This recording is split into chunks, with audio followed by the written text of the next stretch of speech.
Bon, allez. Monsieur Huillet, Oui. qu'est-ce qu'il nous propose? On a quelque chose quand même. Qu'est-ce qu'il n'est pas venu les mains vides? Monsieur Sivaton, assistant. C'est quoi? Comment les sympas? Alors, Christophe Huillet, qu'on avait déjà reçu, qui est le père donc, de Socana. Donc Socana, à la base, c'est une machine que vous avez créée, c'est un concept d'une machine qui broie donc, la canne à sucre pour en extraire le jus de canne à sucre. Et aujourd'hui, vous nous présentez donc un nouveau produit. Ce sont donc les jus mis en bouteille. En bouteille, exactement. Donc le concept Socana, on en a déjà parlé dans ce même studio il y a quelques temps.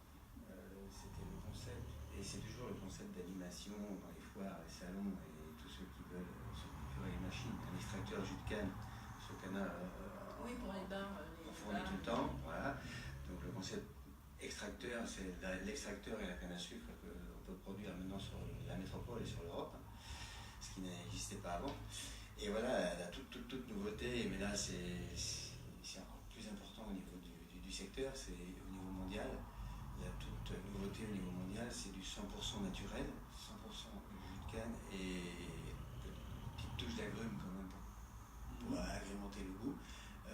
C'est le jus de canne à sucre en bouteille. Voilà. Donc effectivement, depuis Christophe Colomb, on cherche un petit peu comment on fait pour mettre du jus de canne, comment on peut conserver le jus de canne, comment on peut lui conserver cette belle couleur. Voilà, écoutez, Socana a réussi. Après quelques 16 et 18 mois quand même de recherche, c'était pas évident. On a bien cherché, on a réussi à trouver la formulation, le process surtout de conservation pour le jus de canne en bon état, on va dire, avec cette belle couleur et avec un très bon goût. Voilà, cette bouteille va sortir, on n'est pas sorti officiellement encore. Elle est distribuée un petit peu dans d'autres magasins pour faire du marketing et pour voir un petit peu la tendance. Mais officiellement, ça sera pour 2017. Alors c'est vrai que le problème majeur pour la conservation de la canne à sucre, c'était celui-là, conserver le jus de canne à sucre pour qu'on puisse le boire 1, 2 jours, 3 jours après, voire longtemps après. Et ça, c'est un problème que vous avez réussi à résoudre. Il y a quelques jus de canne en canette, en brique, avec de l'eau, avec des produits, des synthèses, des produits chimiques également. Non, là, on est sur le 100% naturel et on est surtout, ce qui est important, c'est pour les bars et les restaurants, les palaces, pourquoi pas. Dans le monde du CHR, les restaurants peuvent désormais mettre ça sur une table. C'est quand même beaucoup plus agréable qu'une canette. C'est la couleur dans le monde des bars, et j'ai fait dernièrement le ciel, j'ai fait dernièrement le salon de l'équipe hôtel, il n'y a pas très longtemps. Ça a beaucoup plu. Pourquoi? Parce que maintenant c'est une bouteille qu'on peut mettre sur une table. Et ce goût nouveau, qui est complètement vraiment nouveau au niveau de l'Europe, sur le continent européen, c'est un goût qui est méconnu. Il y a par-ci, par-là, des marchés, des entrepreneurs, des gens qui ont ma machine, extracteurs, qui l'utilisent sur les marchés, et on a le jus de canne frais. Et en bouteille, ça c'est quand même une grande nouveauté pour 2017. Alors à une époque où on lutte, on parle beaucoup de santé, où on lutte contre le diabète, l'obésité, le taux de sucre de ce jus de canne n'est pas trop élevé. Enfin, je suppose que c'est équilibré. En taux de sucre, on est à... C'est sûr, c'est sucré. C'est du 100% naturel, c'est un sucre non raffiné.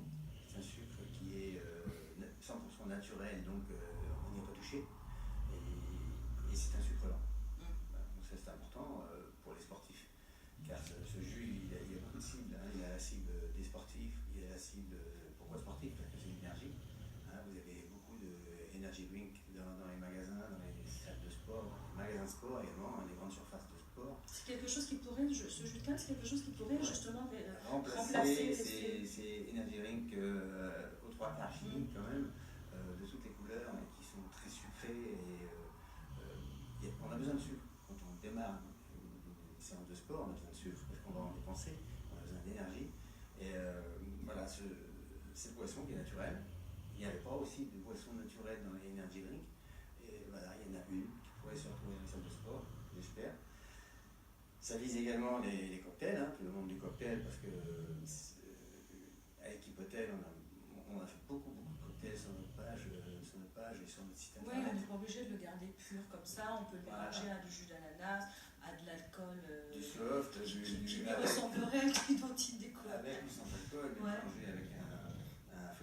dégustation une mangue où bon, le jus de canne, on connaît, c'est très très bon. C'est vrai que bon, Socana en bouteille, mélangé avec une bouteille, vous faites au moins 2 verres, mélangé avec des glaçons et un bon jus de fruits frais.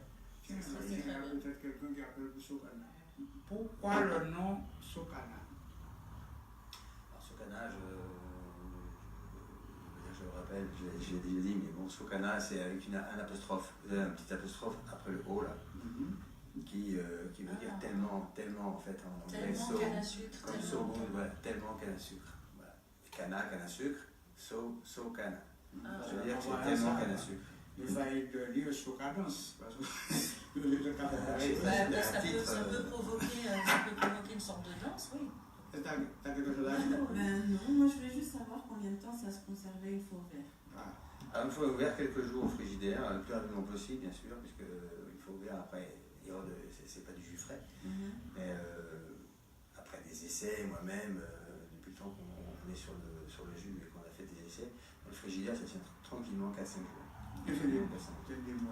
Puisqu'il est pasteurisé, c'est un jus pasteurisé. Il a une DLC, donc une date de conservation dans un placard, hein, à l'abri de la lumière, pas non plus à la chaleur, mais comme tout poisson, à l'abri de la lumière, vous gardez 1 an. Donc ça c'est quand même extraordinaire, il a une DLC d'1 an. Et voilà, donc c'est un exploit que je m'auto-accorde. C'est un exploit parce qu'il n'y avait pas ça quand même dans le monde entier. Vous avez des bouteilles, je le répète, hein, avec canettes, en briques, de toutes sortes de jus de canne, qui ne sont pas mauvaises en goût, voilà. Mais Socana est 100% naturel. Aucun traitement, aucun produit chimique ajouté. Vous avez un zeste d'agrumes à l'intérieur qui est le calamansi. Le calamansi, c'est un petit citron vert, hein, qui se trouve plus particulièrement en Asie, et qui a le goût de mandarine. Voilà, donc c'est un bon petit goût de mandarine. J'aime bien le goût en fait, de la canne avec la mandarine, et on stabilise également la couleur, parce que sans ce petit zeste d'agrumes, qui est un antioxydant, hein, qui stabilise la couleur, qui stabilise le jus. Pasteurisation, tout un process, et on garde ce jus pendant 1 an. Puisqu'on parle d'Asie pour les agrumes, les cannes à sucre sont de quelle origine? Elle vient du Vietnam. Du Vietnam, pour plein de raisons. De goût, hein, déjà, mais aussi des raisons financières, des raisons pratiques, des raisons. On entend sur beaucoup de forums actuellement, sur Internet, partout, et on sait que la canne de Martinique ou la canne de Guadeloupe est vraiment prisée et chasse gardée, donc c'est réservé pour le rhum, pour les sucreries, pour le rhum AOC, la Martinique. On ne peut plus trouver de canne, il n'y en a pas assez, il n'y a pas assez de plantations, et les planteurs, on cherche des planteurs pour planter de la canne supplémentaire par rapport à la production de rhum. Donc la consommation de rhum, pardon. La consommation de rhum est plus élevée depuis très peu, je pense au mois de juin. Elle a dépassé la production, donc il va falloir faire quelque chose. On parle du jus, mais l'appareil qu'il fabrique ce jus. Alors l'appareil, là c'est un laboratoire, hein, c'est une usine d'embouteillage. L'appareil, il est là-bas, il est au Vietnam. Hein. C'est produit complètement au Vietnam. La canne à sucre, pour les extracteurs que moi j'importe, que je fabrique pour les restaurants, et le concept canne à sucre et extracteur, ça c'est la canne à sucre, elle vient du Vietnam également. C'est de la canne à sucre qui est surgelée, parce qu'autrement on ne peut pas la garder. Hein. La canne à sucre c'est 1 semaine. Au bout d'1 semaine, il n'y a aucune canne à sucre au monde qui se garde plus d'1 semaine en bon état. Donc, même dans un frigidaire, elle garde un bon goût, mais elle s'oxyde très rapidement. Quelques jours, je dirais 1 semaine, vous fendez la canne à sucre en deux, et au milieu, vous avez, une oxydation qui a déjà bien commencé. Mais du coup, vous n'avez pas peur, parce qu'il y a vos machines, donc vos machines que vous louez, vos machines que vous trouvez, que vous vendez. Est-ce que vous n'avez pas peur? Donc ces machines-là permettent de faire du jus de canne frais. Vous n'avez pas peur que du coup, vos jus en bouteille soient un peu... C'est complémentaire. Non, c'est complémentaire. Dans les bars, les restaurants, on s'est aperçu que la machine, on en a mis pas mal, hein, on a monté jusqu'à 42 machines donc en 2014 installées en France, métropole, pour faire des essais, pour des locations, et on a des extracteurs qui fonctionnaient très bien. On en a quelques-uns qui sont revenus, hein, c'était de la location. Et effectivement, c'est un peu contraignant par rapport à la machine, par rapport à la taille, par rapport les gens. On a eu une demande de bouteilles. Donc, une demande avant c'était complètement catégorique, c'était non, c'était pas possible. Voilà. Et avec, bon, on a fait des recherches, on a investi dans cette recherche-là. On n'y croyait pas trop au départ, et effectivement, on est tombé. Produit vous satisfait? Ouais, on est tombé dessus. Pour terminer, les bouteilles, est-ce qu'elles sont récupérables après? Alors c'est du 100% recyclable, elles sont récupérables. Il n'y a pas beaucoup de fabricants dans les centres commerciaux qui font comme ce qu'on faisait avant, dans les années 70 ou 60. Avec la la consigne. on récupère la bouteille, ce serait bien que ça revienne un petit peu à la mode, ça, parce que là, ça serait du recyclage 100%. Les gens ramèneraient leur bouteille. Là, non, il y a une écotaxe qui est payée sur la bouteille et sur le capuchon.